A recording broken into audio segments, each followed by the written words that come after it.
I grab the cheat sheet? No, but I will. Yeah, Oh, I God, there's posted. one. Okay. It's under rules cheat sheet in Discord. Oh, Aaron, you have me and Pappy switched up. Oh god, I swear to god I fixed that. Okay, hold on. Close. Hold on. Let me switch to this one real quick, and then I'll see if I can fix it. Oh no, OBS changed. I don't know where everything is. Yes. That's right there though, right? He's right there, yeah. Okay, I'll Just fix it. I'll fix it on the yeah. other one. Yeah. Thank you for catching that. No props. Okay, so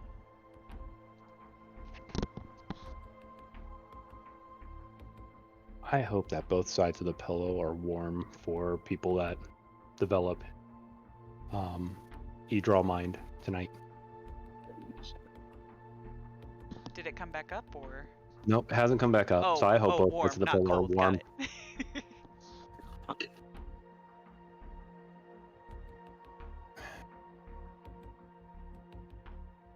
All right.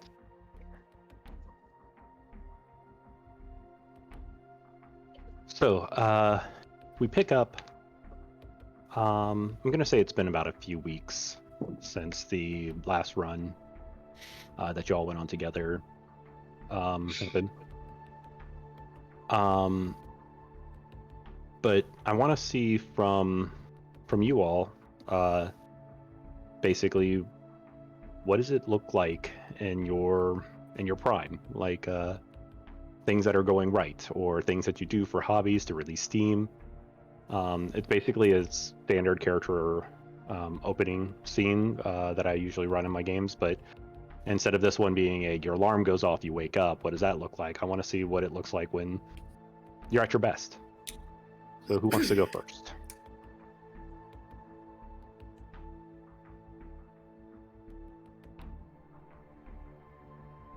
Okay, let's roll off. I vote not me because I'm still messing with stuff.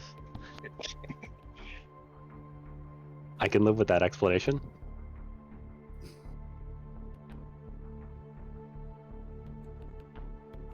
I can go first. Sure. I haven't done it before though, so I don't know exactly like how we're supposed to go. Basically, you're taking the GM chair for a moment. You're telling me what your character looks like, what they're doing, where they go.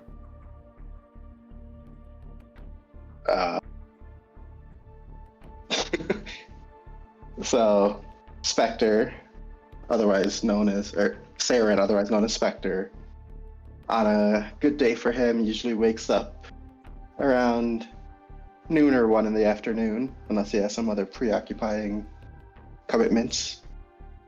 And just general things for the day. He gets up, does some chores, or not chores, he doesn't really have much to do, but, gets any tasks he has for the day done, and just wanders the city, usually. Nothing too specific, as he doesn't have any job or anything. So he just kind of wanders around doing what he feels like for the day. Usually around the afternoon, around 6 or so, he'll stop at a local bar that his friend runs, and will often chill there and talk to his friend and some regulars that he knows through a good amount of the night until probably around 11, where he takes it upon himself to go and wander the city streets at night, not only to just dispel or help with any crime or just bad things going on, keeping a watch for the city, but also trying to just overhear and listen for information to further learn about a lot of the mysteries going on, I guess. More often than not, he has some sort of small confrontations, maybe some guy in an alley or something like that, but nothing too drastic on a normal day. Sure. So as you're heading down the street, what sound do you hear that makes you think back to a time about 15, 20 years ago, when you were with your coterie? kinship? I don't know. What is the name for your group, your flock of shadows? I would call it a tribe, but not this sounds lame. So I'm gonna say like Tribe covenants, or I don't know. Covenant. Okay. Yeah. So what sound is it that you hear that kind of brings you back to a moment with your covenant?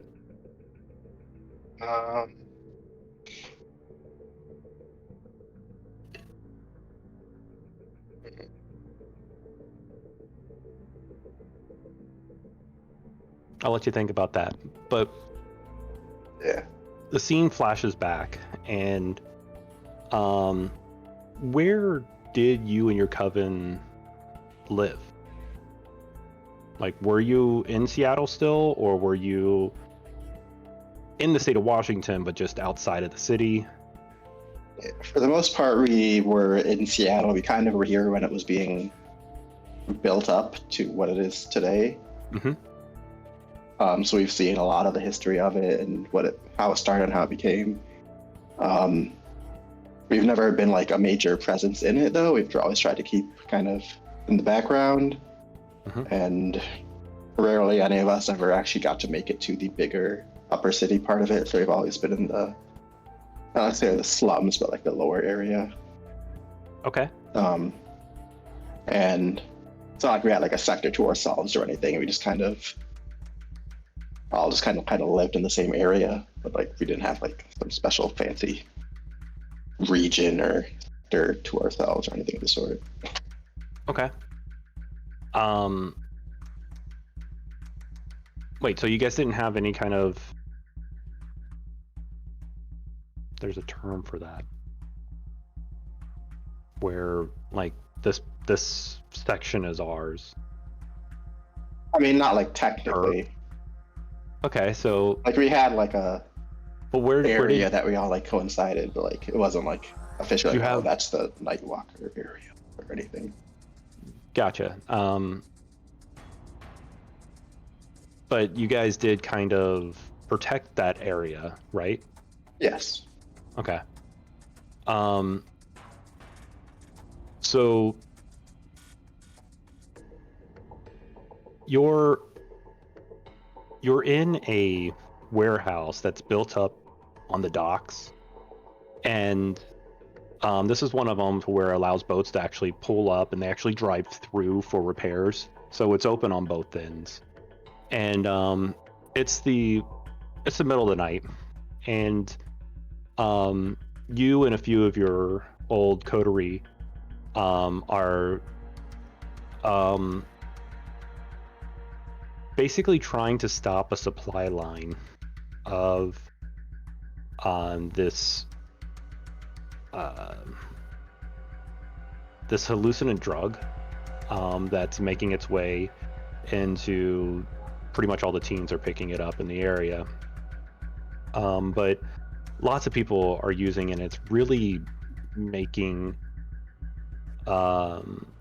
people sick, and just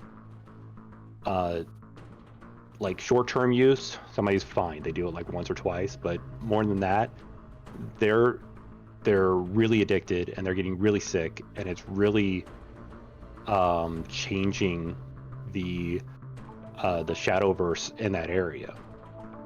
Unbeknownst to you, the Shadowverse is a portion of the somebody help me with the word. What is the word where the spirits are? Astral realm? Yes, the astral realm.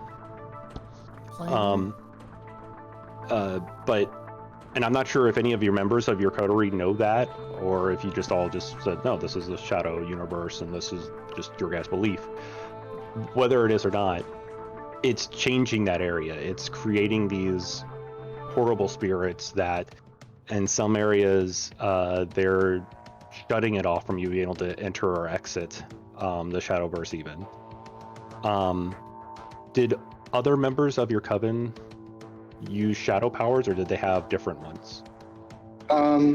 Some did. It was more a magic that was just taught to people who were interested as a convenient form of getting around and protecting themselves. Not everyone opted in to learn it though. So Okay. So yeah, you and a few other members are in there, and basically, the boat that you've been waiting on shows up, and you see one of your guys blip up onto the boat. The other members start following. Y'all start fighting. As the scene is showing that y'all are about to win, the boat explodes, and then you're still standing there on the street in current day.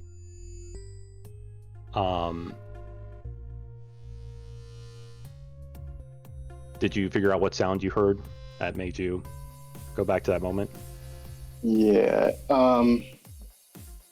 As I was walking down the street, I heard like a large clinking from like a back alley, almost like something heavy and metal crashed into the ground. It took me back because at the moment of the explosion, shards of the boat just went flying and crashing into the other, what are they called? The giant containers they carry. The oil drums? Like oil drums and stuff like that, and just caused kind of like chain reactions throughout. It was a very traumatic experience for me.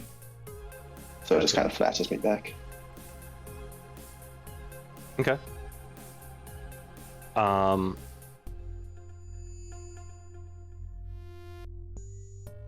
Who's next?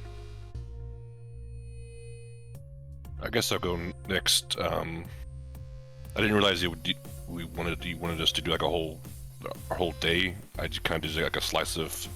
I wasn't really aiming for the whole day. I was kind of just looking for, where's your... Mm-hmm. Okay. So, maybe a little scene where like Felix finds himself sipping like a 16-year-old Lagavulin in the darkest corner of the tiny lounge bar inside the Jupiter Jazz record store. It's raining outside, and Felix is taking some downtime after doing some research and planning for some of Cypher's upcoming missions. Just so happens that the store is the hosting venue for an indie noir jazz band tonight. The lights dim and a holographic projection of each of the band members comes into focus on the small stage in the back. Felix listens to some of the band's songs before retiring to his basement apartment, where he checks on his family in the adjacent apartment before going to bed himself, one eye open. Always, in his current situation with his family, he's just not, always needs to be aware of what's going on. So before you actually got up and left the band, you're sitting at a kind of like a table near the back. It has probably a light in the middle of it, so it keeps it very low lit, just enough for you to basically see your drinks, or if you need to make an order, you can look at a little digital menu there that's probably built into the table that you could scroll through. You see a small whiskey glass sit down on a table, and a guy take a seat to the left of you. And he's like, "Good evening."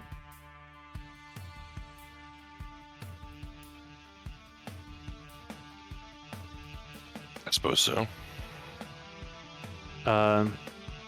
It's your Felix Tilskin, right?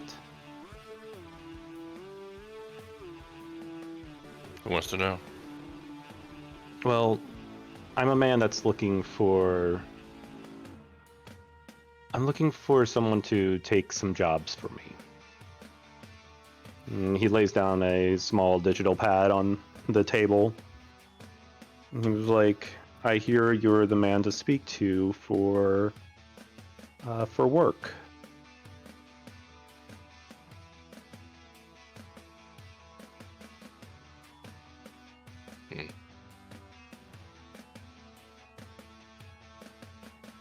Maybe.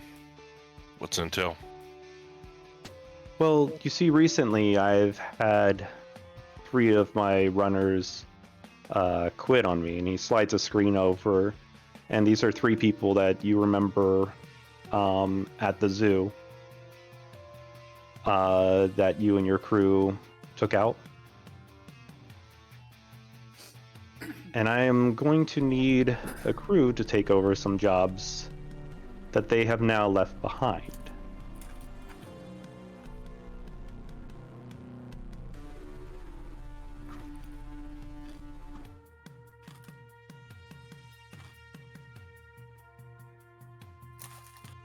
What's going through your head at this moment when you're looking at these?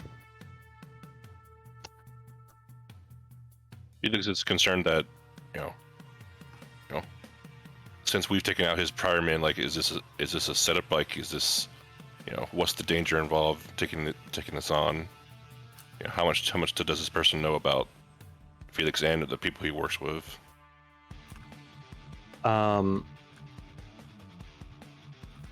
So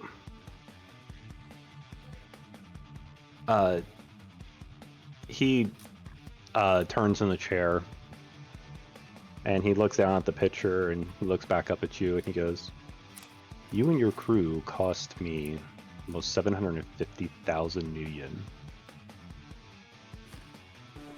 And I am here to make sure that I get that all earned back plus interest." He's like, "Or what happened to these 3 will be child's play of what will happen to you and your crew." He is making an intimidation check again, or intimidation attack against you.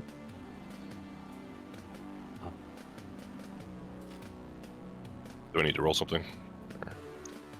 Yes, I'm not 100% certain what, but let's see. That would probably be Influence. Maybe influence. Seems like con him.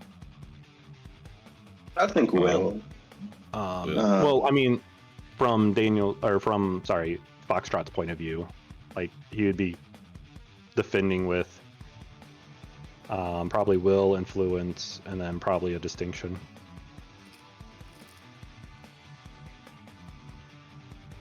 Okay. Guess we gotta hide from those cameras very well. He is going to spend one of his PPs to re-roll his expert negotiator. Okay, your guy is. Okay. Yep.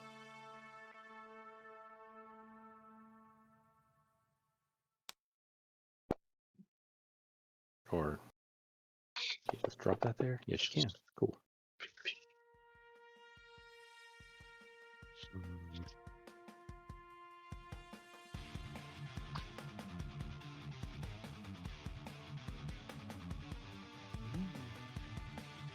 So he's doing a difficulty 9 with an effective D8. All right, so.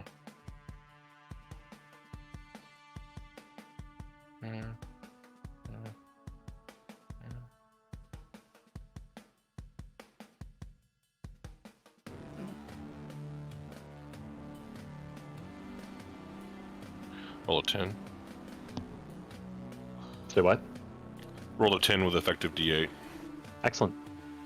Okay, bye. So you can feel his words, but they didn't phase you nearly as much as he probably is expecting. And sitting there waiting for your next move.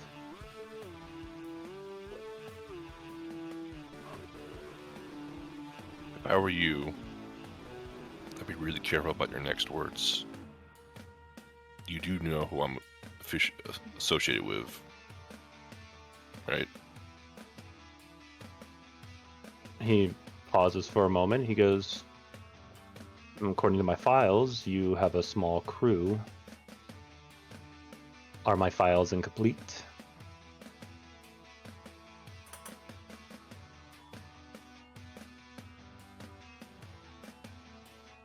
Felix just kind of gives like a wry smile, like, maybe. Well, then in that case, I guess I will have to communicate with the people that I work for. And you will be hearing from either myself or some of the men from Aztech Technology. Fuck me. James sucks. Babblefish, we understand. As technology. technology. Thank you. As technology. As technology. As technology. There we go. As technology. Whew. All right. Cut. James. Cut. Him actually speaking. I'll have to talk to him, or you'll be hearing from me or my men from As Technology. I'll be waiting. He stands up and he swipes his card. And your meal was covered tonight. He goes, that'll be added to your tab. And he walks on out.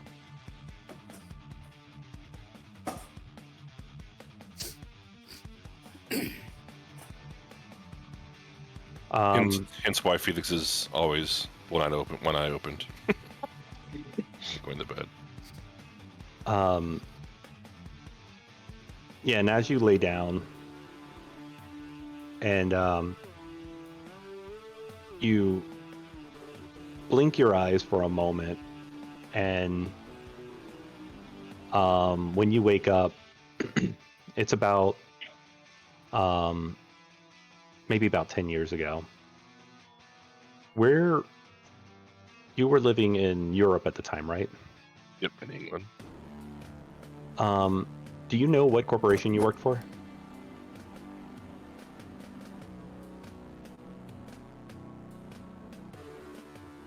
If not, that's okay. No, I didn't. I don't know. Okay.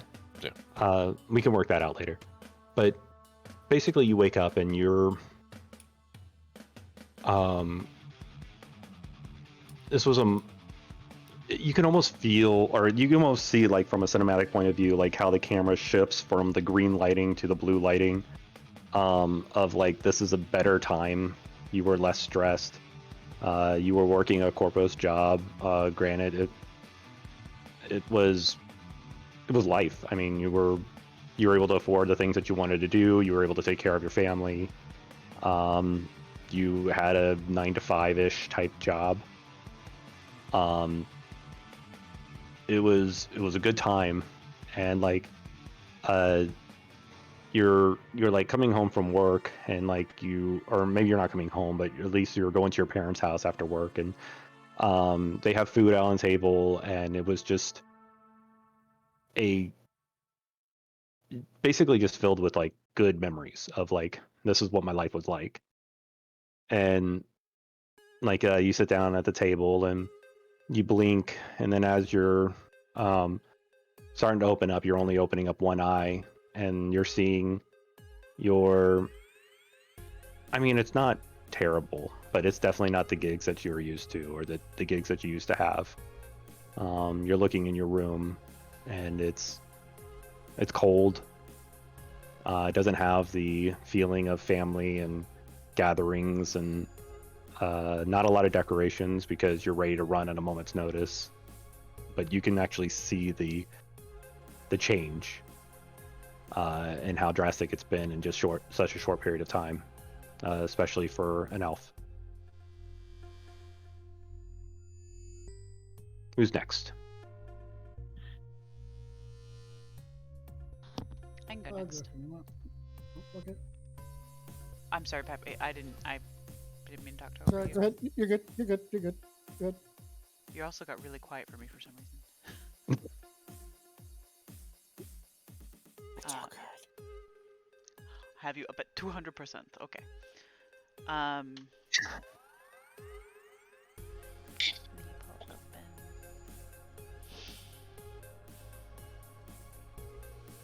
So, starting in the morning, as kind of like an off day for Ray, aka Ray's, who I think is the only one that has a longer street name than she does her actual name. But you know, she puts on some comfy clothes. Still is pretty much always keeps her armor on regardless. Always has her sword with her.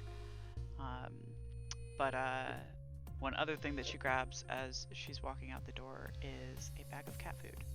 And so she goes strolling through her neighborhood, which I'm imagining is literally like not quite slums, but like not on the nicer side of things, and much more in like the Asian architectural style. Yeah. So there's a lot more like traditional Japanese things that she was just drawn to because of her mentor. So it was kind of a subconscious thing that she settled near that sort of neighborhood. Um, but she's strolling along. Every now and then stops at a corner. You can see like cats just like waiting in the windows because they know that she's going to be putting food down in this area. So she, you know, makes a couple of different piles. Cats come out as she's strolling on. You know, it's early in the day. There are not so many thugs out at this time. But she just, you know, peeks in the alley, just make sure nothing's going on. And she slowly starts meandering towards the cafe Scratch, or arcade cafe. And she stops in, you know, just to get some tea, you know, to kickstart her day. And I'm going to be putting this in there. James, I didn't have a photo and that's one thing I was working on. But she runs into this kid that frequents the arcade named Mija, and just checks in with him. He is literally like a um, you know, 11, 12-year-old boy. He's pretty young, but he also has that kind of scrappy I'm gonna sell whatever I can, you know, to survive sort of thing. And one of the things he's gotten very good at is selling like secrets or noticing things about people, because as a kid he is often ignored and not really acknowledged as anybody of significance. So, you know, she just checks in with him, see how he's doing, buys him a little snack or whatever. Doesn't have any information necessarily right now, but you know, she's, aside from, you know, occasionally tipping her off to some seedy behavior that's going on. Um, you know, she does feel very protective over him too. So, yeah, she just generally goes about her day, you know, making sure that nothing is too amiss, glaring when necessary. It's a quieter day that no force is actually necessary, but yeah, it's one of her off days. Very nice.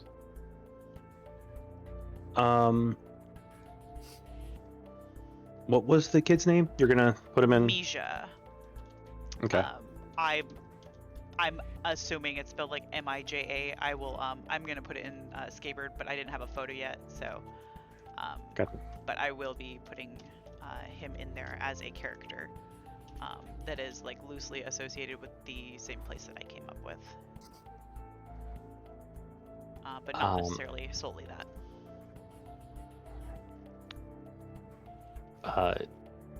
You notice that. Is it Miga or Mija? Miha. Think like Misha Collins, except it's more of a zh instead of a sh. Mija. Yeah. Okay. Mija. Yeah. You notice that Misha is like,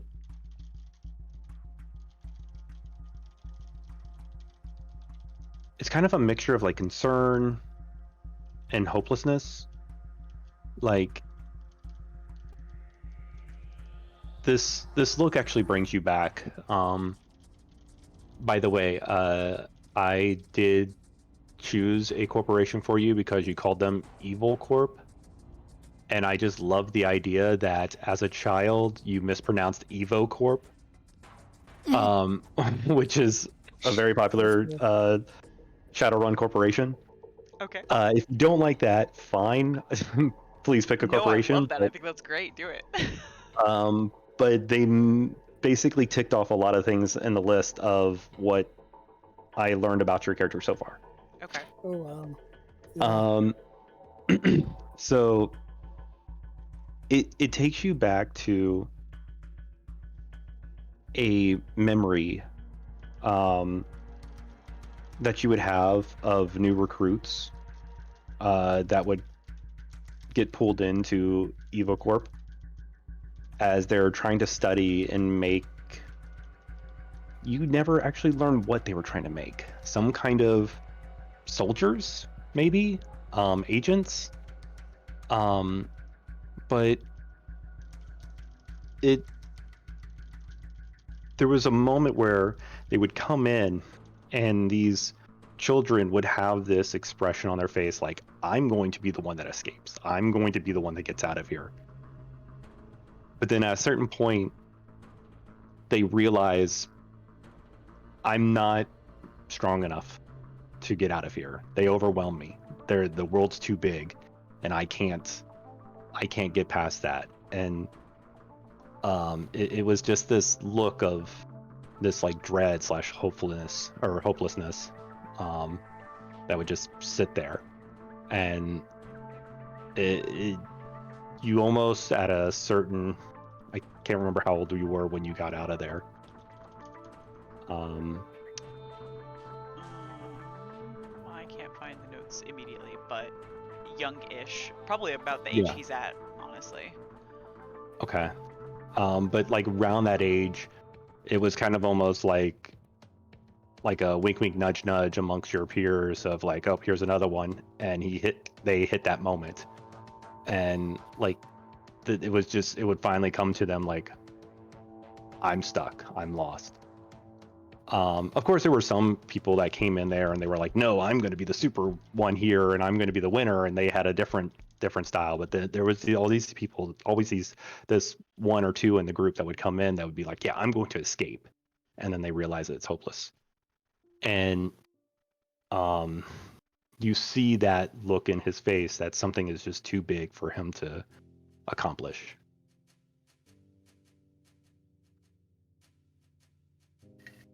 Um, she'll get a little bit caught up on that. She's not necessarily the best at picking up on stuff like that, but she's known him a while. So she probably catches on to, some sort of like hesitation or something as he's just talking to her.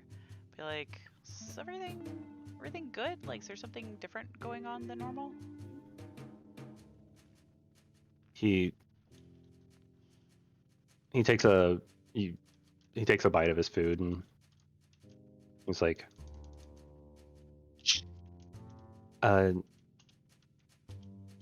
another kid was stolen again.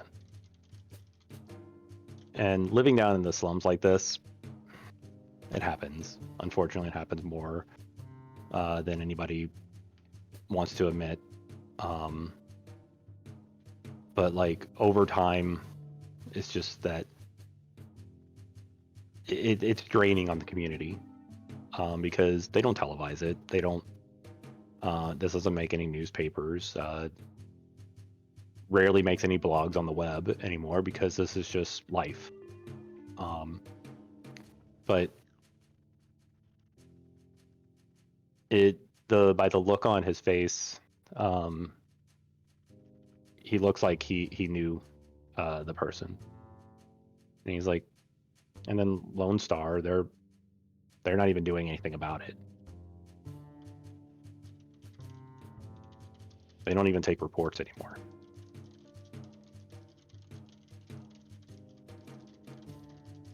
What was your friend's name? It was in my notes that I can't access. I am putting friend's name here in brackets. I like to think that's actually what he said. He's just so distraught he can't even remember right now. Connected in all caps. It's too painful. Man. I get it. It's cool. Where did you last see him?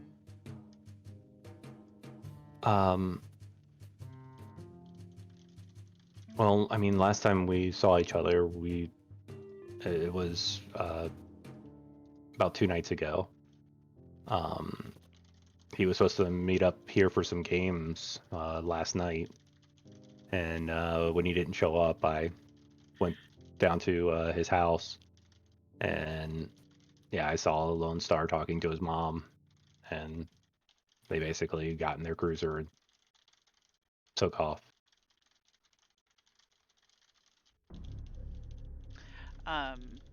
So out of play, would my character likely be like pretty familiar with Lone Star as like a group, or So before the blip, they lost their position as the police. Another corporation bought him out, and they were now being the police. But after the blip, they were the police again. And so something happened during that time, but nobody's really sure what. Even Lone Star is not really sure, but they were like, hey, we have offices again, and we have people and patrolling. So yeah, let's keep this up because this is the job that we know we're good at. is this like a widely accepted by the public that yes, they are like some sort of like judicial authority figure, or is there any resistance to them? Or Runners, I mean, they're cops, so runners, of course, aren't really fans with the cops. But like the general public, like accepts them as authority. okay, so like the fact that his mom actually like called them and told them about it is Yeah, generally like normal. how we would. Okay. Yeah.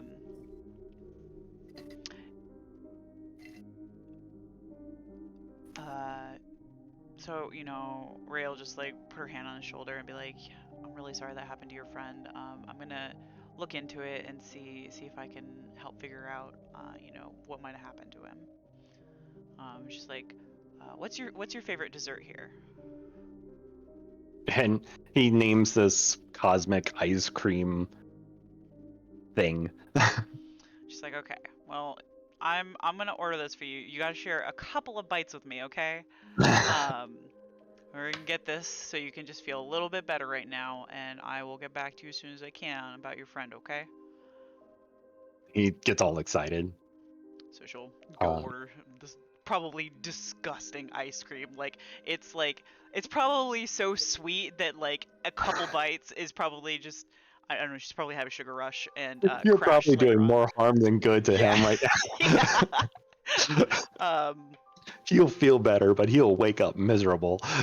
You know what? He's young enough to not know what consequences are. It's fine. But yeah, so she'll do that and hand her off. Okay.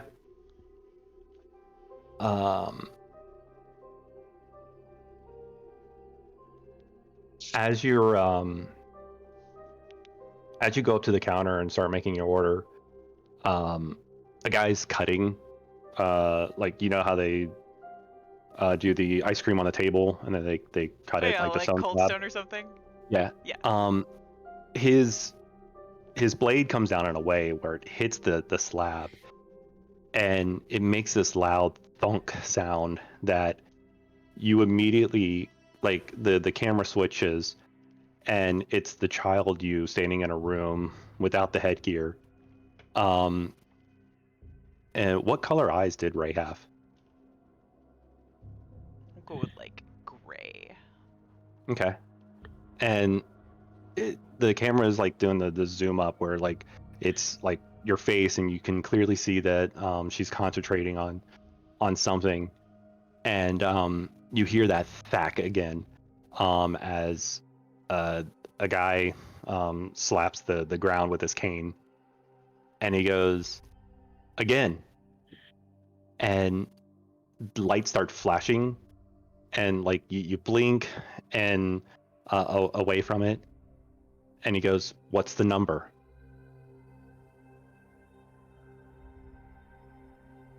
63. Wrong, and he hits you with the cane, and he slaps it down on the ground again, and lights start flashing, and he's like, he hits the ground again. He goes, "The number is," and then the lights start flashing, and he goes, "What's the number?"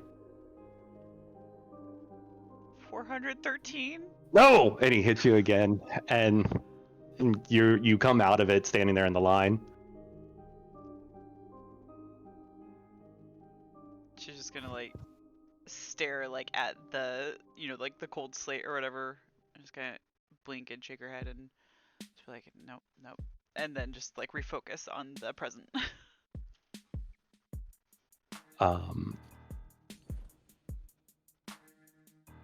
We're going to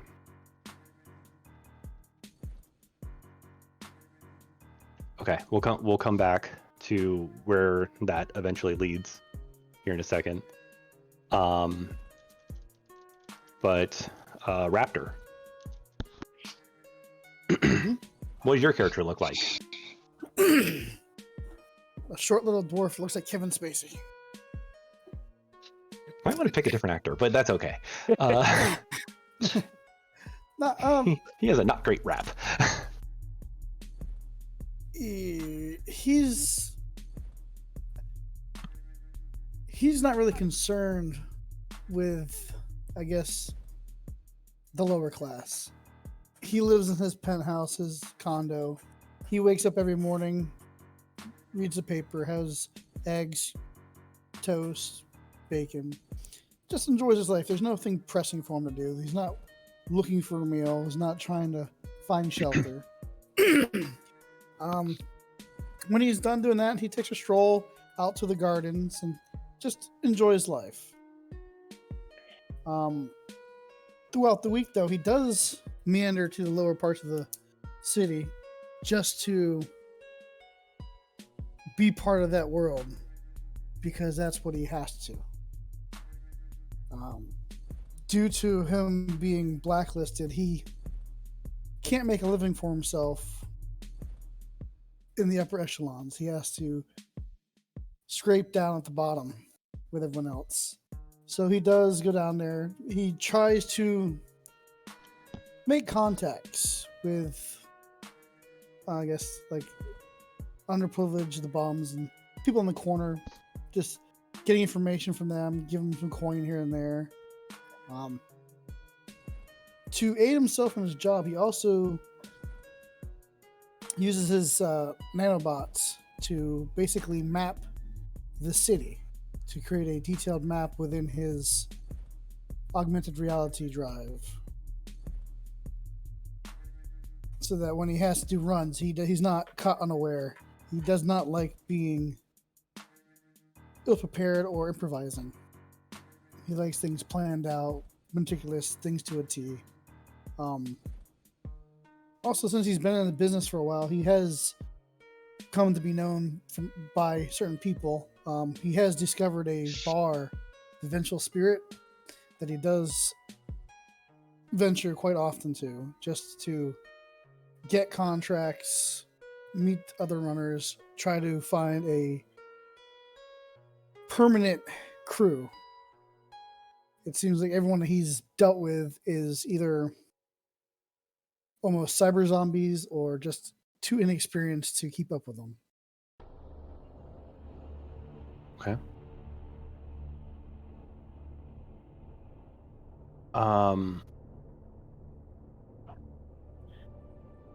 When I keep on clicking back over in hopes that my notes just start working again. They will for me. When he was working for Ares, Ares, Ares, like Okay, the god of what- war. That actually makes a lot of sense. When he was working for Ares, Ares. I guess that's a problem with always just reading these names and never actually getting to use them much. I didn't have a lot of Shadowrun players. Okay, so anyways, when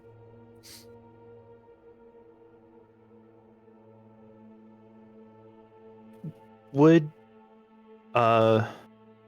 Raptor, or I mean, probably even back then, you were probably going by your real name. What would you say, like, he is socially? So he's the guy that was always trying to one up everyone. I'm sure people were talking behind his back, calling him names, basically just kind of like a narcissist or golden boy, or just because he's always trying to outdo everyone else, and he was kind of a jackass. Okay. Like he would make himself better than others by putting them down based off of their skill. Okay. Was he better than others, or was he pretty much on par? It's just that he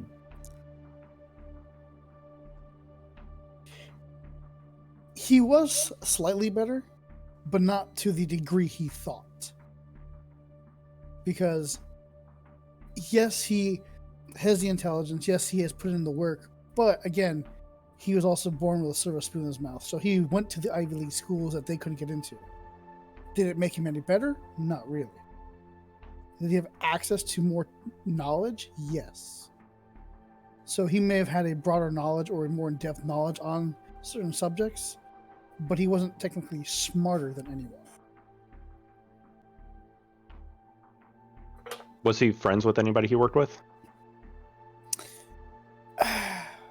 Even though that friendship might have been a little strained from his attitude? Yeah. I mean, he had friends at work, but it was like kind of like friends of convenience. Like, I see the person day in, day out. Even though he's a dick, we're still friends. But it's not like we're going to hang out all the time. We may have a beer or two after work or go do something here or there, but it's not like a friend. The only friend he really had was when he...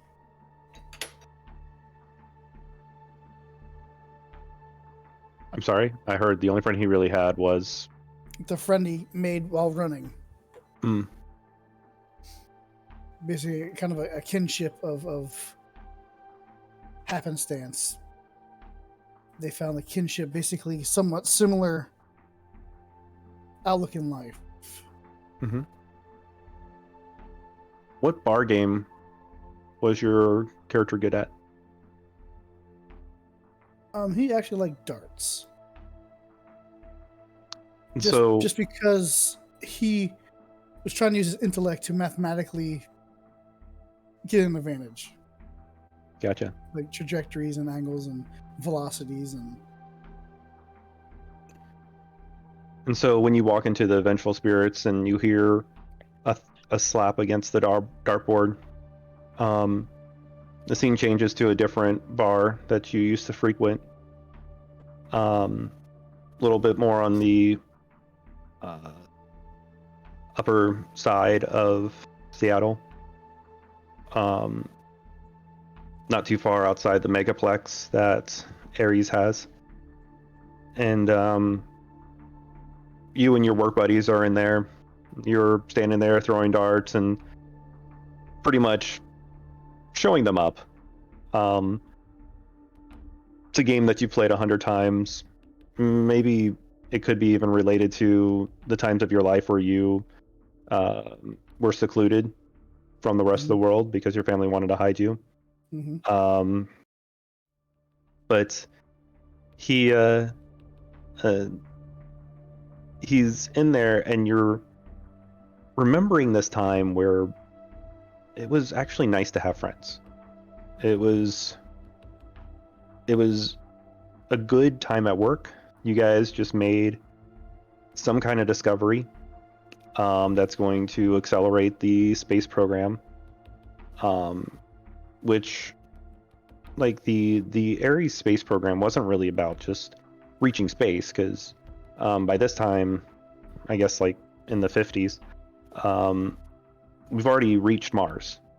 So space is something that's been conquered, but the discoveries that we're able to make out in space are these steps into the scientific community that can't be easily duplicated here on Earth. And so it was a good moment of like, okay, we're having success, and you actually remember laughing and enjoying yourself with these crew members. And then you hear another dart hit the dartboard, and you're back in your current moment. But you're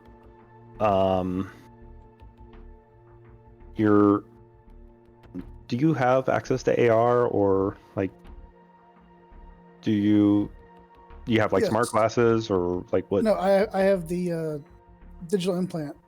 Okay. I have So I have the control rig implant, which allows me to control either through augmented reality and or the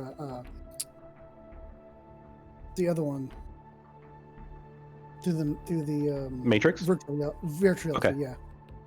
So yeah, you see a augmented reality a HUD basically pop up saying that you're getting a text from somebody that you used to know, somebody from work, and it's like it basically just said a line that you remember from back in the day, like drinks after clock out. And part of you's not 100% certain if they meant to include you in the text message or not.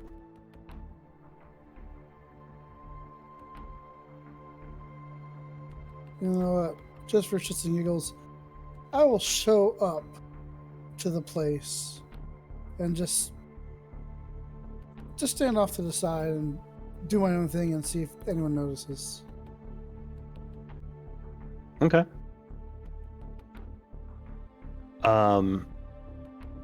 When you get there, there's one guy that recognizes you.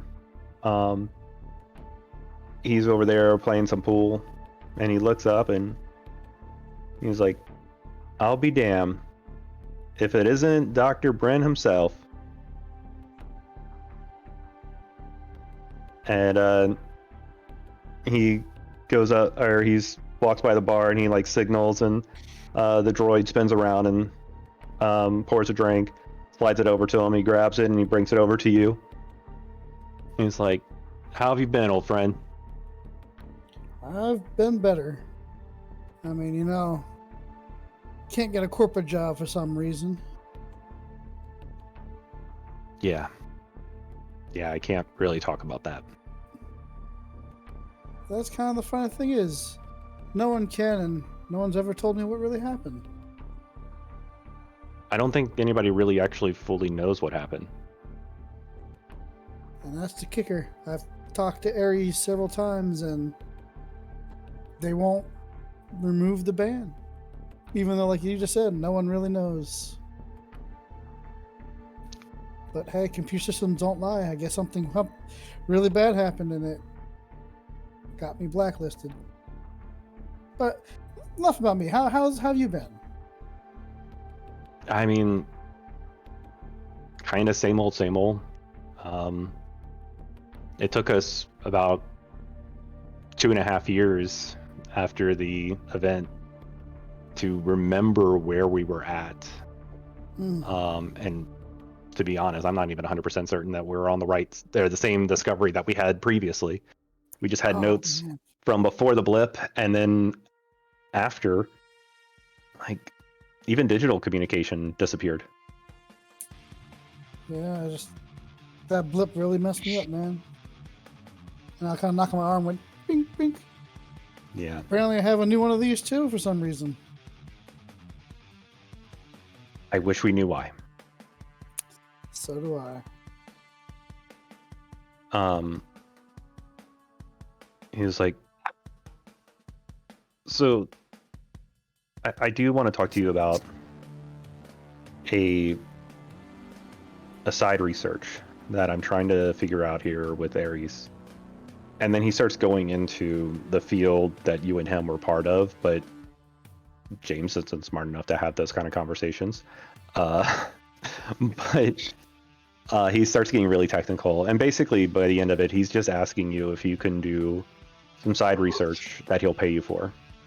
Yeah, anything, man. Anything you've got, let me know. I'm more than happy to help. And Big old times.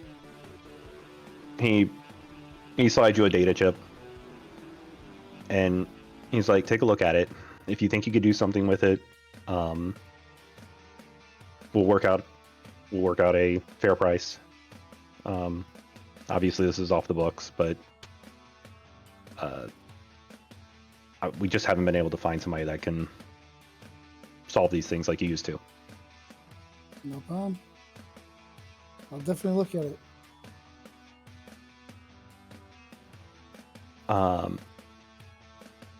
So I'm going to jump back real quick to Ray.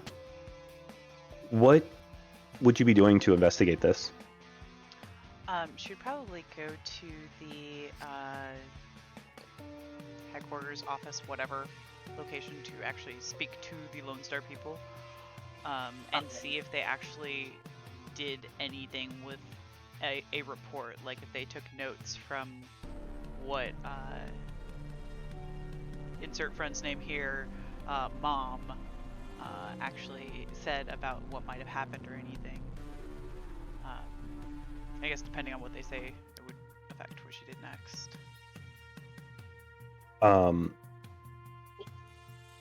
So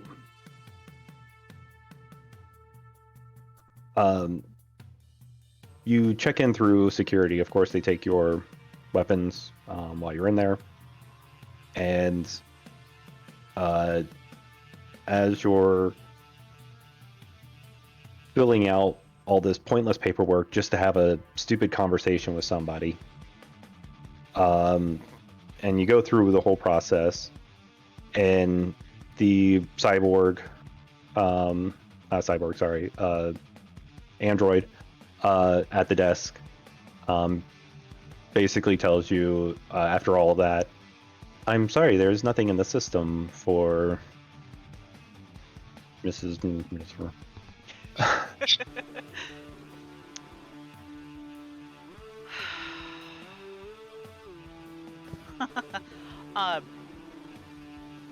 By droid. Now, obviously I'm biased. I'm assuming this is not like a C-3PO type thing, right? Not really. It's a smart AI that's given a holographic face to have some kind of presence of so people know where to look at when they're talking to it. Can you tell me which one of your employees was dispatched to go talk to?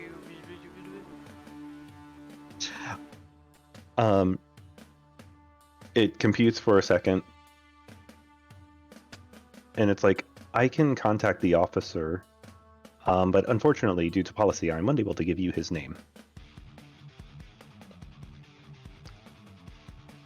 But he can contact you.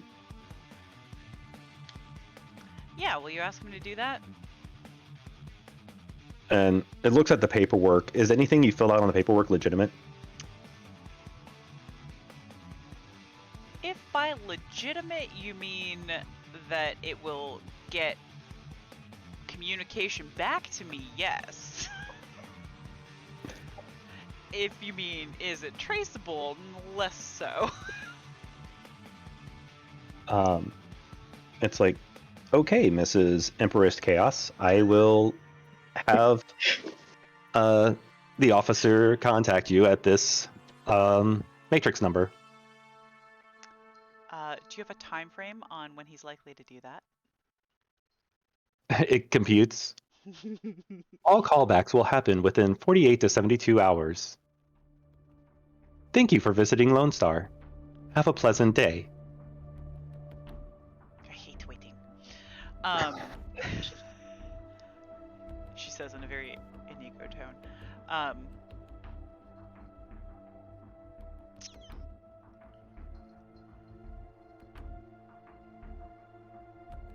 How smart is the AI?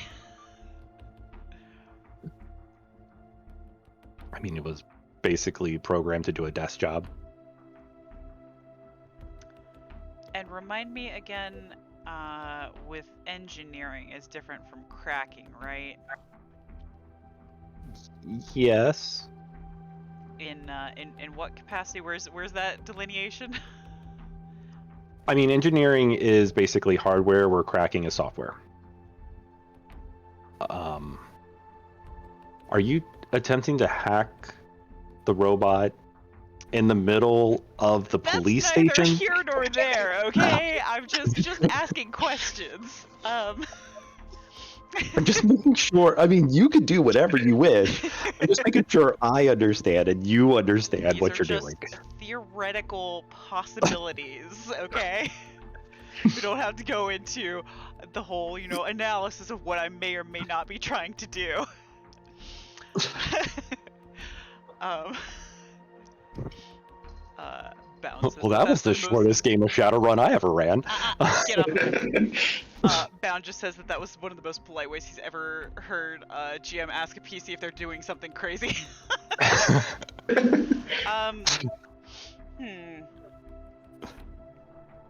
Can I activate my cyber eyes to try and use my thermal vision to figure out how many people are actually in this building currently? In the building, no, because we're talking many floors. Okay. But in the thermal vision doesn't allow you to see through walls, right? That's just basically it depends dark on vision. the consistency of the wall. You can sometimes, but I would argue most likely not. It depends. You would need X-ray. Huh? You treat thermal as dark vision. Gotcha. Yeah, this isn't really infrared or like night vision. So I would consider, because it also has low light, so I would consider low light to be night vision. I would consider okay. So in my experience with thermal vision, there are, I would say that like inorganic materials do hold heat signatures for a while. Like being out in the woods with thermal vision, you can still see really easily based on how stuff retains heat. But as far as being able to see through walls, yeah, not so much. Not unless you have like a significant heat source or something in there. Okay. Realistically I mean, speaking, that's me talking as myself, as my character. Yeah, of course I can see people through walls with it. I'd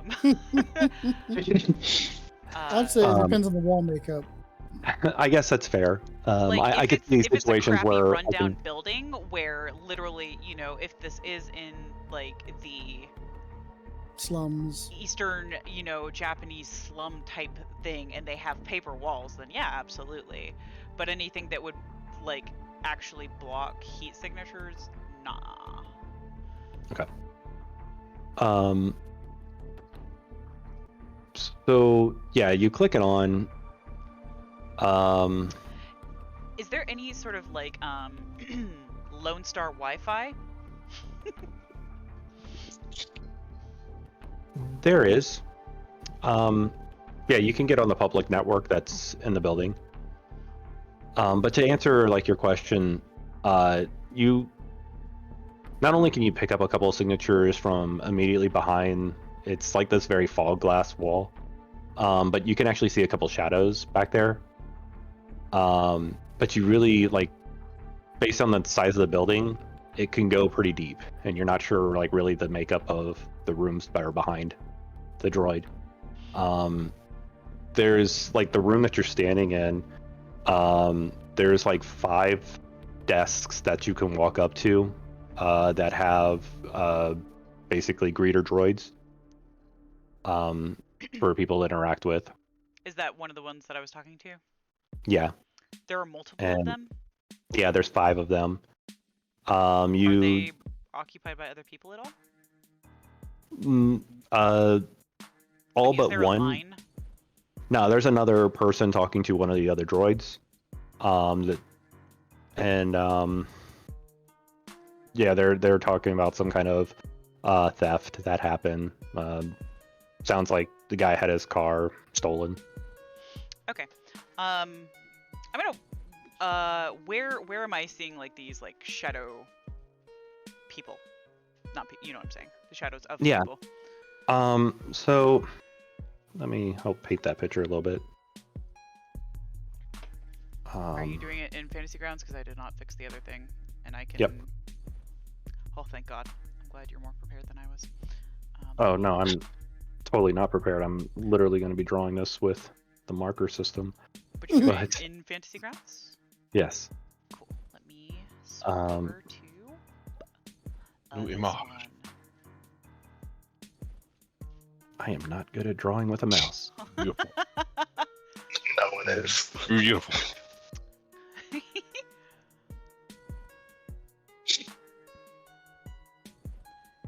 Is it a dentist's point of view? Right? No, but that's a good guess. Are those people facing away from a circle? Oops. Why is it doing that? I just want a dot. So it's like a circle area with like 5 desks within. Is it bigger than a bread box? Ha. It's a cave. Oh, Kimber. Guess this will do. Okay,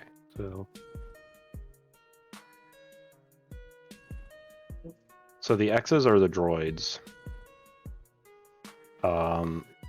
You were talking to, we'll say the one here in the middle, and then the person who's talking about their stolen car is talking to this one.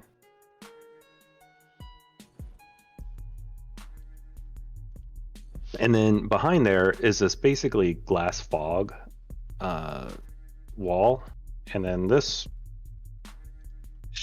Let me back to the color black.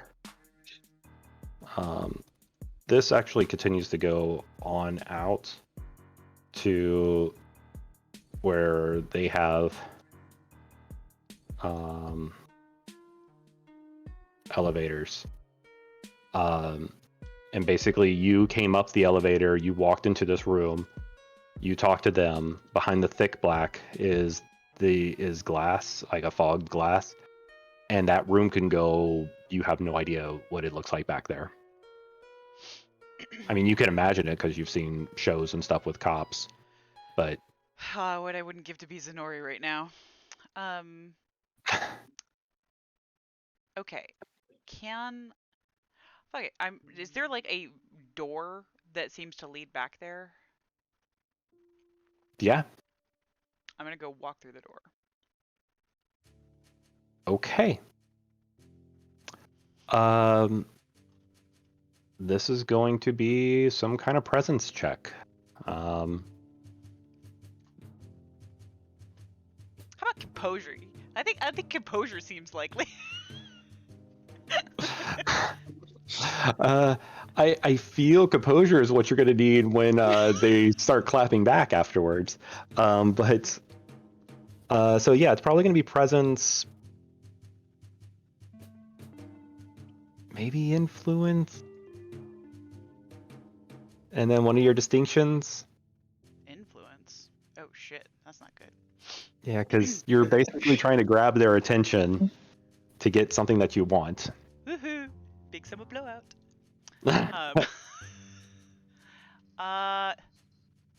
We'll say there's doors here and doors here. Hang on, I'm looking at my distinctions to see which one makes most sense. I mean, technically, I would argue always prepared for death is putting myself in danger to protect someone else in a way. Okay. Mm-hmm. At least based on your reaction, that seems where this is going. Does that mean I can use a PP on this fight? Or I guess do I have to still if I have that as a consequence in order to gain the benefit for the special effect? This is your death death is inevitable. Blah, blah, blah. Um, Words are not working tonight. yes. Yeah. The death and yes. I forgot I renamed it on this sheet, but yes. So that one Gotcha. is my putting myself in danger to protect someone else, which should allow me to step up a beneficial die. Yep. I will say that yes, you are putting yourself in danger. So yeah, you can step up one of your dice. Okay. And for my math-minded folk out there, I would assume it's probably best to put my D4 up to a 6. Yeah. Or Uh, for the selected or So effect or outcome? I have no, I don't even care at this point. I'm rolling a 4, a 6, and an 8. So, can I actually apply that after the fact, James, or do I have to do it beforehand? No, because it affects your roll. You would be doing this one beforehand. Yeah. So I'm thinking, math-wise, it makes more sense to step up the D4 than trying to do the other ones. It increases your base. Can I buy that hitch? You can absolutely buy that hitch.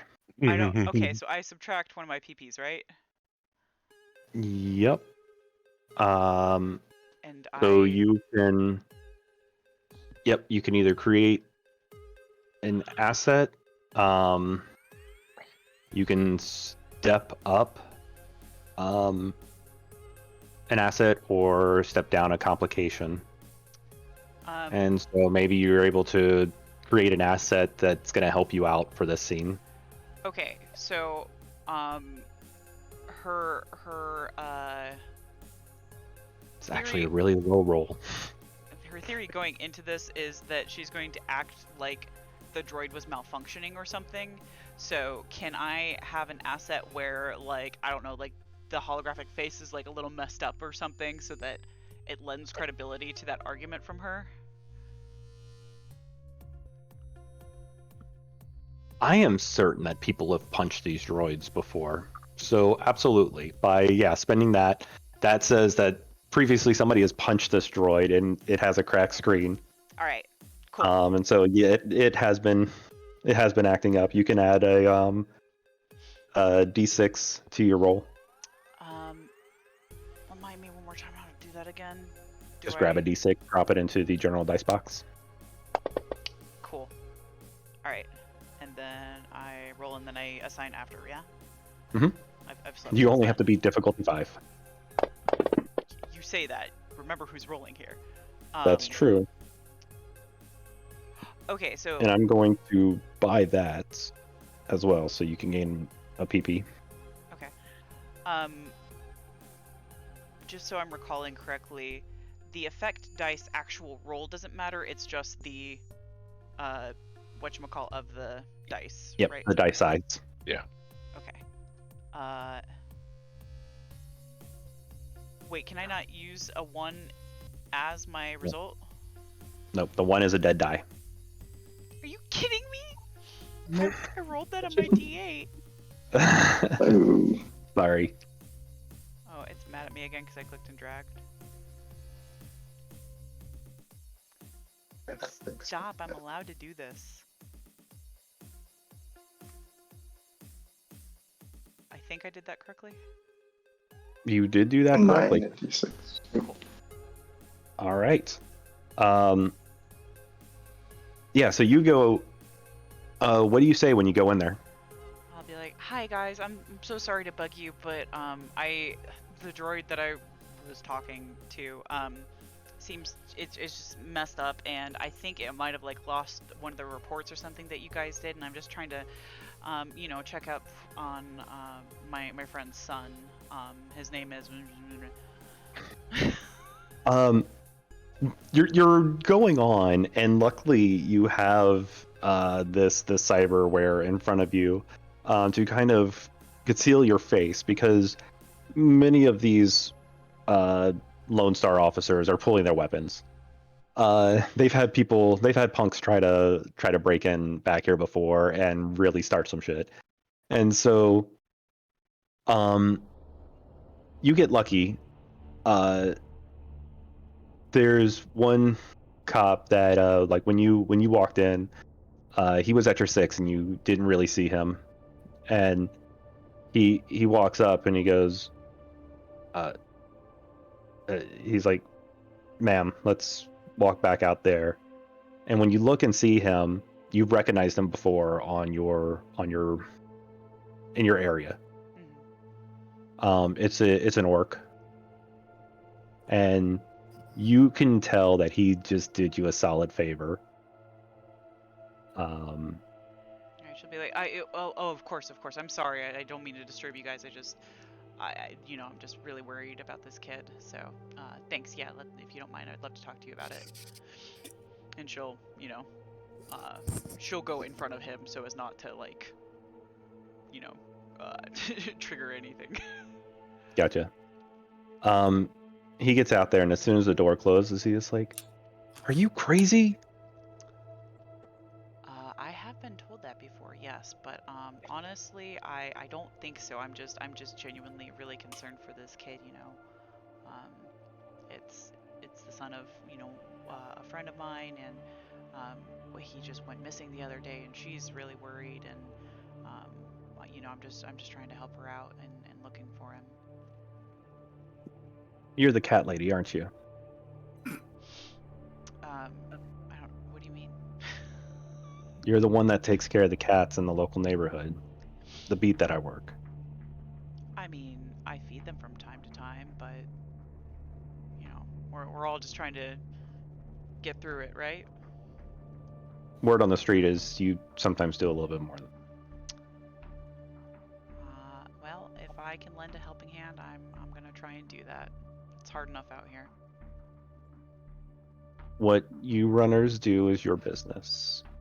But look, I know who you're talking about. I took the call, and they're not giving us a budget to work into this, and it's pissing me the fuck off. That sounds like a incredibly frustrating position to be in. He's like, "This is what I know." He hands you a data pad, and he's like, "You can go ahead and dump those notes to yourself if you want, but they're only taking kids with goblinization." Goblinization is a term, by the way, if you're not familiar with ShadowRun universe. Please just assume I'm not. Okay. Goblinization basically is the mutation from human. So like trolls and orcs, anything that kind of deviated from the more human-looking meta types. Elves and dwarves is a very low-level goblinization. It was before they actually came up with that terminology. Goblinization was when they started turning into hideous things. So your mutations are okay if they're not ugly. Yeah, or at least as society considers them hideous. Yeah, Orcs and trolls and stuff, they're not really hideous. It's just that that's not what the norm is.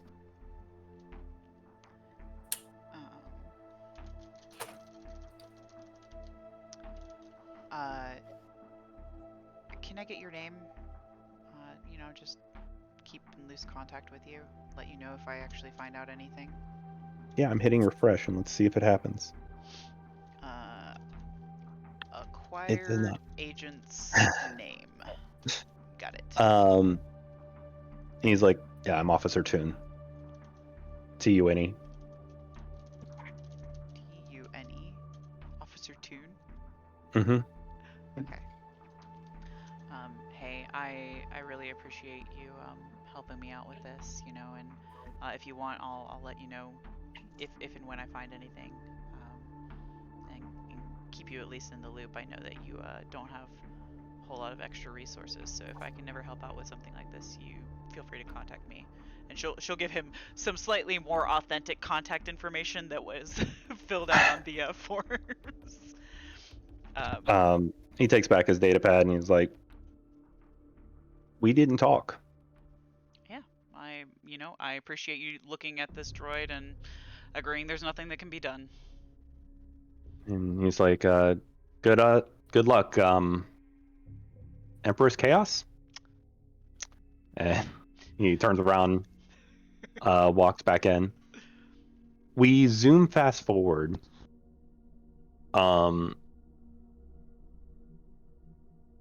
You guys.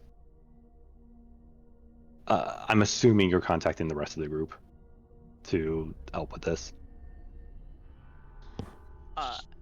Me? Yes, sure, yeah, Okay. absolutely. Mhm. It'll be one of those what I'm assuming is a very Rayish thing to do of like, hey, I got this thing. Pretty sure you're going to be interested, so you should come check it out. So, we zoom fast forward to, and you all will be able to tell me your approach, how this is going to look from your all point of view, and even how you got to this point. But you're at a roller rank, and you find out that the gang has been keeping them here for experimentation.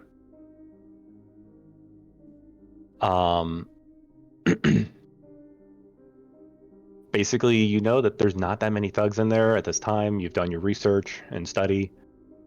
But what all did you do? I'm gonna start in the same order that we went in for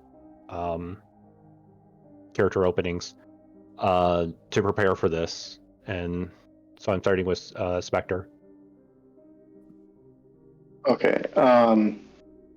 So a few days back, Ray came and met up with me to kind of describe the situation. She was quite flustered, I guess is the best way to put it. She seemed to have lost someone or someone near to her lost someone, and she deeply wanted to find that person to get him back. And while clearly there was no monetary compensation or anything of the sort, seeing as it wasn't an official job, knowing Ray, I figured she's helped me so many times in the past. If she's this distraught, I might as well help her. So I agreed to set out and kind of look for information on how or where they would have been taken. So for the next couple nights, I've been going around not only looking for other incidents like this, but just trying to like hear rumors with my excellent hearing and just stalking the night, seeing if I could find anything. And at some point, I did hear traces of talkings in what seemed to be a corner of the city I wasn't too familiar with, but these two men were kind of like whispering in like the side of a park at night, and I heard of this location specifically as the main thing. So I reported back to Ray to give her that this being our best lead, though I didn't know how accurate it really was. Okay. Foxtrot. So after Spectre gives that information back to Ray, she kind of leans on Foxtrot to, okay, we've found the location. Could you do some reconnaissance? You know, some night work, see if you can see if anyone comes in or out. You know, logistics of like any people who come in or out. You know, what's going down there. So Foxtrot does what he does best. You know, keeps to the shadows. Really only notice like maybe one or two trucks comes in. You know, every day. It's not a lot of people. Usually at night. With his cyber eyes, you know, he can do a bit of a minimal penetration into the building, not a lot, but doesn't see a ton of, you know, security tech wise. You know, just some guards, not a lot. Yeah, the heavy metal warehouse kind of throws off a lot of that from the Yeah. outside. The the trucks or the trucks that come rolling up Every now and then, one of them has the name Artemis on the side. Looks like some kind of logo. It's definitely not one of the double, triple, or the double or triple A companies or corporations. But you have seen the name before. Unfortunately, it's not recalling immediately as to where. By the amount of people going in and out, you feel that with the right type of ambush, your crew should be able to overtake them.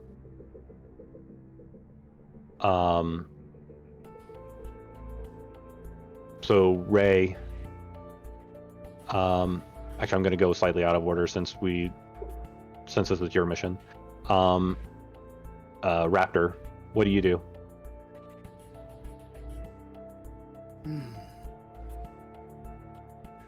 Try to send my eye spies in there to. Sorry, I can barely hear you. Sorry, I turned down my mic. Use my eye spy drones to infiltrate the best I can to get actual head counts and locations to relay back to the others. Okay. As your eye spies start crawling into the place and spreading out to basically capture from the corners, you count about 5 people that are actually guarding. One of them looks pretty decked out, but the other 4 look like pretty much goons. Beneath the roller rank,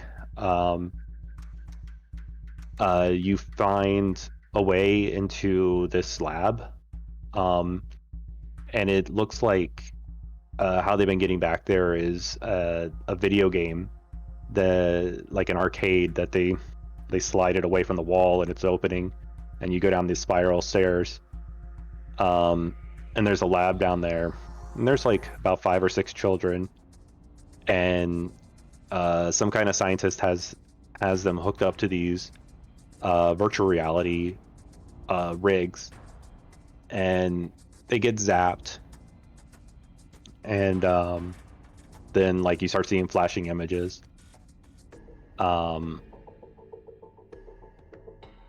Yeah, and that's the information that you get from them.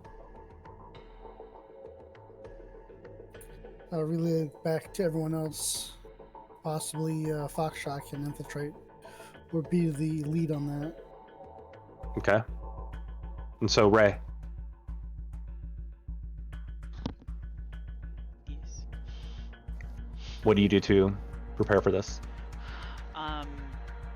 Well, it seems like she's just largely being a coordinator of all the involved parties, so she just makes sure that as information comes in, it's just dispersed to anybody that it would actually be useful for, and then outside of that, she's probably reassuring Mija, and she doesn't actually know the kid's mom, but she probably would have conveyed to her, I don't know if she would have gone in person or like left a note or what, but just said, you know, she probably would have forged like some sort of like Lone Star communique, just saying, you know, hey, you know, we're continuing to work on the case, sort of thing. We hope to have an update for you within the next couple of days. Blah blah blah. So she probably would have done it that way, so it wasn't just like some random woman coming like, I'm looking for your son, you know. But to give her some measure of hope or something. So she probably went about that too, and then aside from that, like night of, you know, just making sure that all of her gear is, you know, well taken care of, well oiled, sharpened, etc. And just being like going through like the whole meditative process of like being preparing for like a fight. Okay. All right. So all of you, how does this look? How are you guys breaking in or going in? Give me the start of the scene.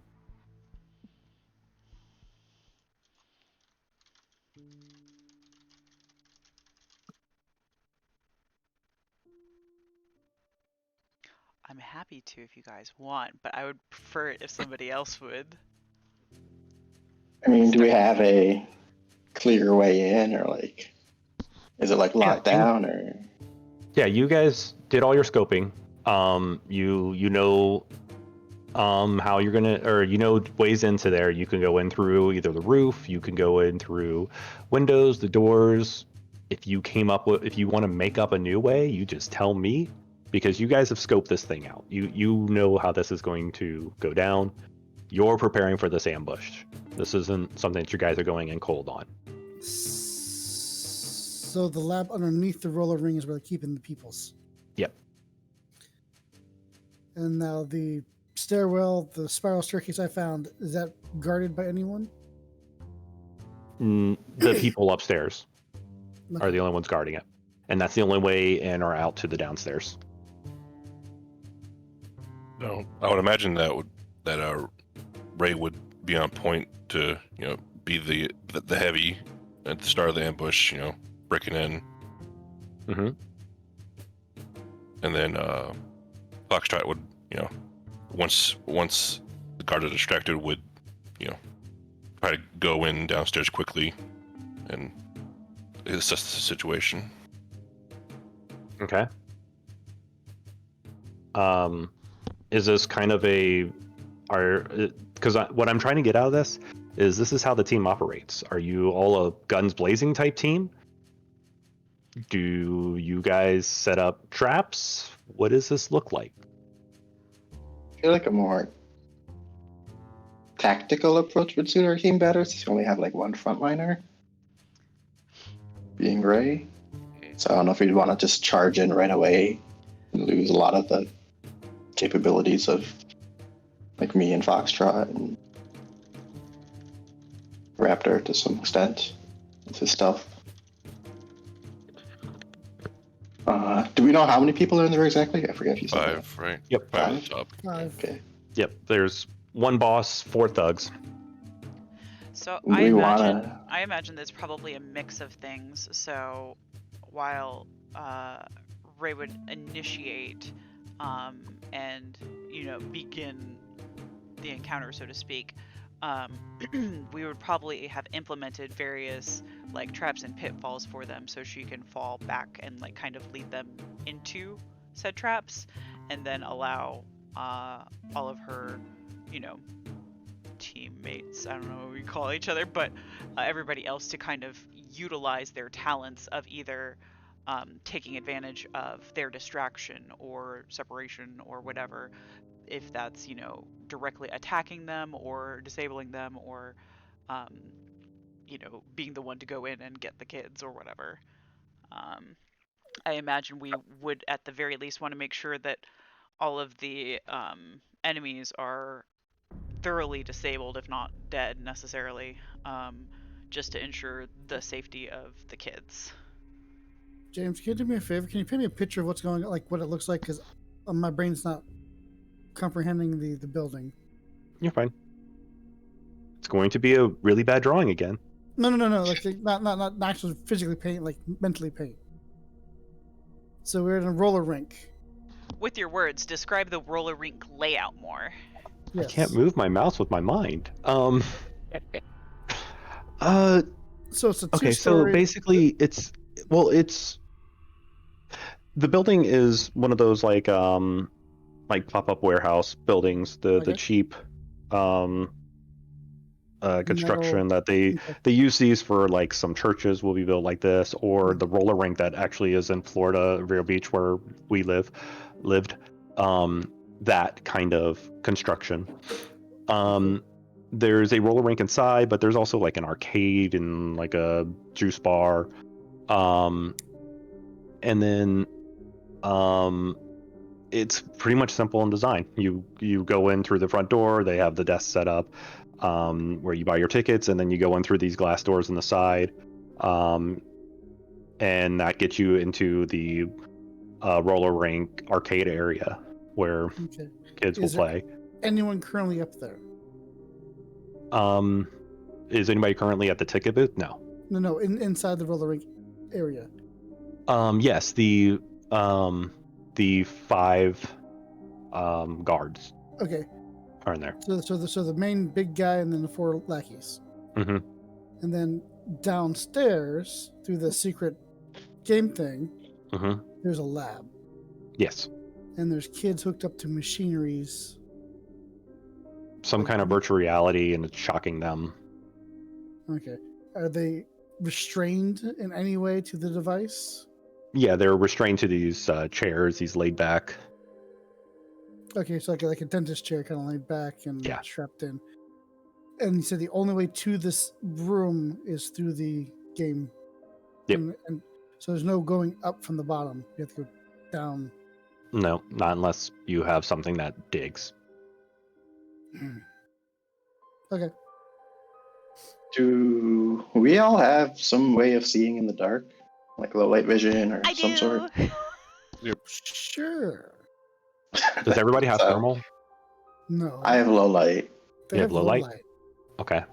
I've got thermal. I got thermal and low light. Okay. I was wondering if maybe we could, seeing it's an old building, cut the power in the top floor and kind of do like a surprise attack in the dark, assuming Yeah. they don't have any way to see during it. Absolutely. Ooh, can I find out if the chair is being powered by a standalone power source?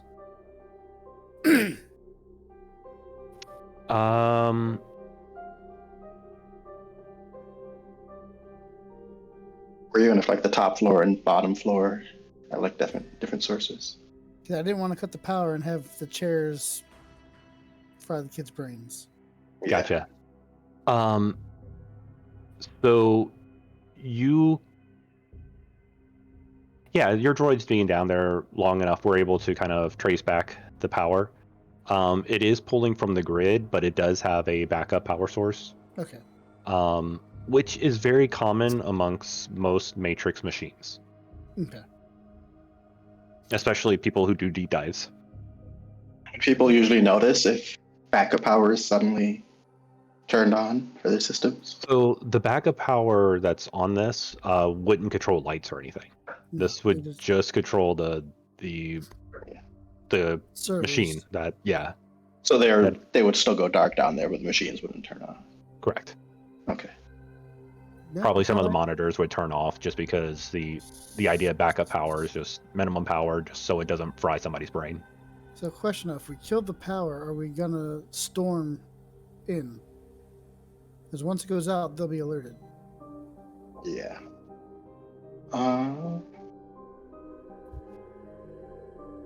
I mean, I think that'd be our best bet, or we could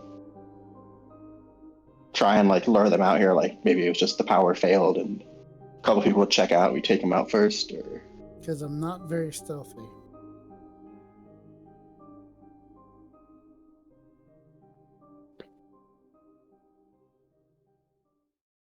But do you have to be? Yeah, right. I mean, I mean, we're storming the place. You don't have to be If, stealthy. You can um, just go ham. if Foxtrot's like taking point on getting to the kids, like I'm pretty sure the 3 of you can handle those guys. Maybe leave the boss conscious to interrogate him about what's anything that I might need when I get down there. You know. I appreciate your optimism. also just for my meta knowledge, say for example, like, do we know the leader of this group with all the recon that we did? Like, is this a known like bad actor that is like wanted by Lone Star people or anybody else? You do not recognize unless somebody was actually taking their entire downtime to just study who these people are. You're not really going to dig up information. Just a quick search of these people and their faces didn't give you anything. So theoretically speaking, because that's what we're talking about here, not actually doing things. if we were to like capture these people and drop them off at a Lone Star facility anonymously, leave them on their doorstep, what's the likelihood that they would actually be punished So- in any sense of the word? A lot of runners tend to have negative feelings about Lone Star because Lone Star is a corporate police. So unless they're getting paid to do something, they're not going to be doing the something. So dropping these people off, there's really no reward in it for them. Nobody's paying them to arrest them.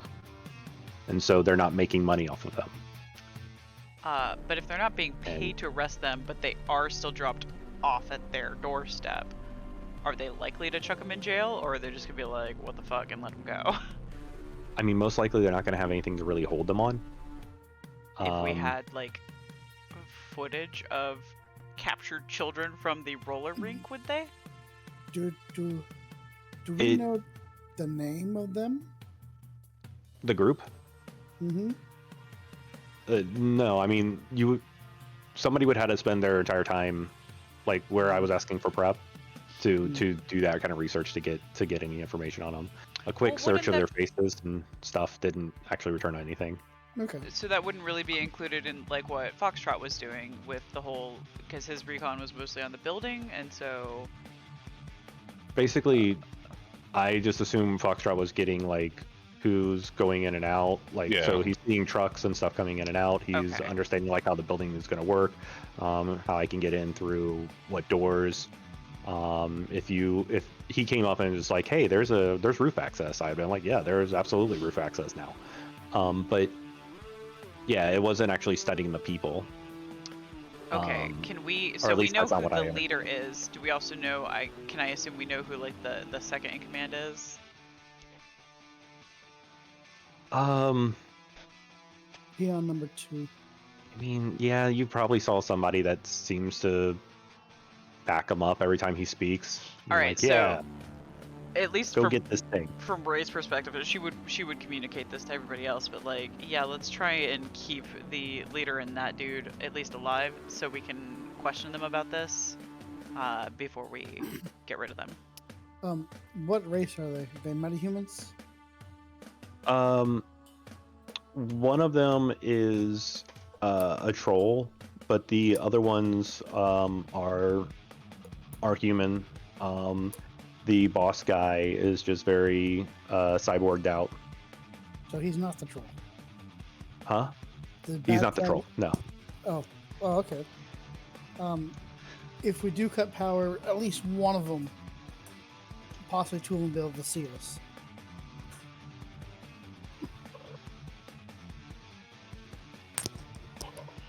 I'm not worried about it. Okay. I think it's still an advantage. Yeah, I guess cut power. 2 and, versus 5. Are we storming in then, after? Or are we trying a more stealthy approach? Of like, I don't know.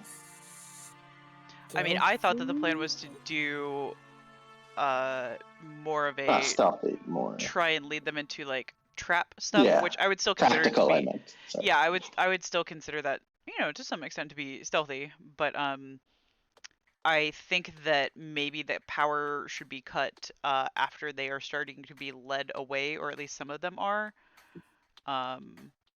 Otherwise, it's kind of hard to apply subterfuge to begin with.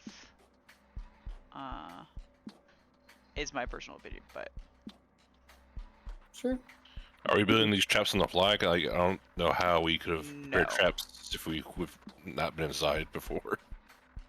no, I would assume that the traps would be exterior, right? Try and lure them Oh. out to investigate something. Okay. Or I just go in and chop one of their arms off and be like, nah, can't catch me, and run outside. So, that's an option. It's fully up to you. If you said that we set up some traps inside during our espionage, great. That's what will be happening.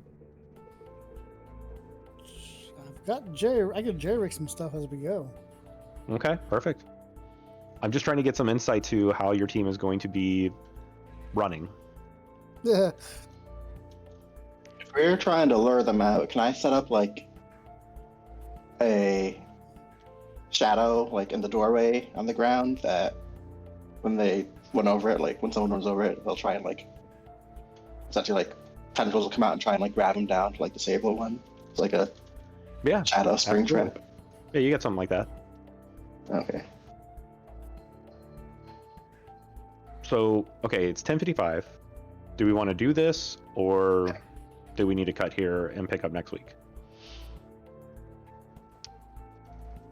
I say cut it here. Yeah. Combat takes a while. Yeah. Especially with us. Once we get the system a bit more down, I'm sure it'll be a little more smoothly flowing. But it also sounds like we need to decide a little bit how our group is going to function, so we can probably hammer that down a little bit in downtime between games. Cool. Yeah, we can probably discuss more on exactly like what each of our characters can do, so we have a better understanding too. I think that's part of the issue too. Is I'm definitely not fully familiar with that. So. Yeah. And that way we can just get like right into it next week or next week. Yeah. Next week? Question mark. Yeah, I'm good. Mm-hmm. Happy. All right. Good. Okay. Somebody want to do a brief sum up so we can have that at the end of the VOD? So yeah, we had character openings. Each player went through and basically showed what your character looked like in a normal day, with some twists that happened. For Foxtrot, he got approached by the leader of one of the gangs that they recently took out, and he's basically blaming this current group of runners for the massive debt that was caused upon him for not being able to kidnap that kid. For Spectre, he had a memory back when he was with his old coterie of them taking out a boat that was dealing these drugs in the local area, and it blew up, and we're not exactly sure what happened there. Was there another visit that happened? Was there another side thing that I did with you? That's just it for me. And then with Ray, she had a memory back of when she was a child with the Evo Corporation, and they were flashing these lights at her and asking her to remember something that she couldn't remember, and beating her every time she couldn't remember it. And then she found out about some young goblinization kids being kidnapped, and decided to start looking into that. And then Raptor met up with one of his old work buddies, and kind of remembering part of the good old days, but also the grim reality that they're never going to actually fully be replaced, no matter how hard people try. Did I miss anything? Okay, and then afterwards, you all start looking into these kids being kidnapped. Ray walked right into Lone Star, and with unlucky GM rolls and lucky player rolls, she was able to get enough information to find out where they are currently hiding. And as everybody's getting a plan together to get these kids freed, we are cutting here. Awesome. Sweet. Cool. I will see you all next week. If we want to bounce stuff about characters online, please, let's do so. Okay. That's good. Also, I never got any replies back about some of the rule drops that I put on there. So if anybody looks into any of those things. Or do we want to mention growth real quick? I don't know if everyone's been keeping track of that or how we're doing that. Of what? Oh, growth, XP. Yeah. We really need to get it built on the character sheet, but yeah. So every game, everybody's getting a D6 plus. You get the highest die of complication that you received for that game. How would we know that necessarily? I guess it would be a counter roll. Well, so the complication is like trauma or stress that's placed on your character. Oh, so not necessarily something within a scene. Right. So if you receive like Okay. a D8 of complication, and that's the highest one you receive that game, you get to mark that also into your growth. So at the current moment, we have at least 4d6 of growth. Yeah, this is our 4th game, I think. Yeah, this is technically our 4th game, our 4th session.